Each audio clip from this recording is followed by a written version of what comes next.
Stéphane Lévesque, reporter culturel, Société Saint-Jean-Baptiste, Centre du Québec. Je suis en compagnie d'une collègue de travail, Joanie. Joanie, elle s'occupe des communications, du graphisme de la société. Mais aujourd'hui, je te rends pas compte, pas dans ce contexte-là, c'est que tu viens de lancer un livre. Ton 20e livre. Eh oui. Le voici. Comment ça s'appelle? Un vrai super-héros. Un vrai super-héros. Et toi, tu es un auteur jeunesse. Oui. Ton personnage, Cosmo, peux-tu nous expliquer un peu c'est qui, c'est quoi ça? En fait, le personnage de Cosmo a été créé par Patraque, l'illustrateur. Alors, celui qui fait les illustrations des aventures de Cosmo. Son objectif, c'était de parler de l'environnement aux enfants. Alors, il l'a fait avec le personnage de Cosmo parce que Cosmo, c'est un dodo. Et les dodos, c'est une espèce d'oiseau qui a réellement existé sur la planète Terre.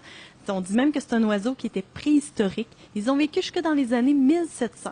Le seul endroit où on pouvait trouver des dodos, c'est sur une petite île qui s'appelle l'île Maurice. Et puis, quand les dodos, quand les humains ont commencé à débarquer sur l'île Maurice, bien, ils ont commencé à chasser les dodos sans faire attention, si bien que rapidement, les dodos sont disparus. Alors, Cosmo, lui, c'est le dernier des dodos. Et sa grande quête, bien, c'est d'en trouver d'autres dodos. Alors, c'est pour ça qu'il voyage dans l'espace, qu'il vit des grandes aventures.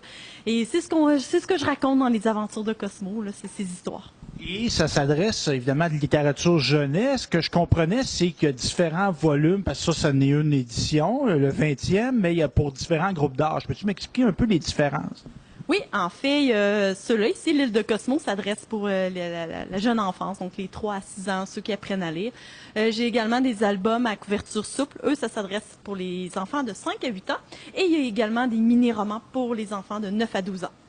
Si les gens veulent te suivre, Joanie, parce que, évidemment, je disais au début, tu travaillais à Drummondville au bureau de la Société, mais toi, tu demeures à Warwick. Oui, exact. Tu es du Centre du Québec, et si on veut suivre tes activités, est-ce qu'on peut te suivre via les médias sociaux, par exemple? Oui, j'ai ma page Facebook où que je suis quand même assez active, je mets beaucoup d'informations. C'est vraiment ma page personnelle, Joanie Baudette. Cosmo a aussi sa page. Puis sinon, ben, vous pouvez aller sur le site de Cosmo aussi, le site internet qui est www.cosmoledodo. .com. Merci, Joanie. Ça a été une grosse journée, là, le lancement. Ça a été fou.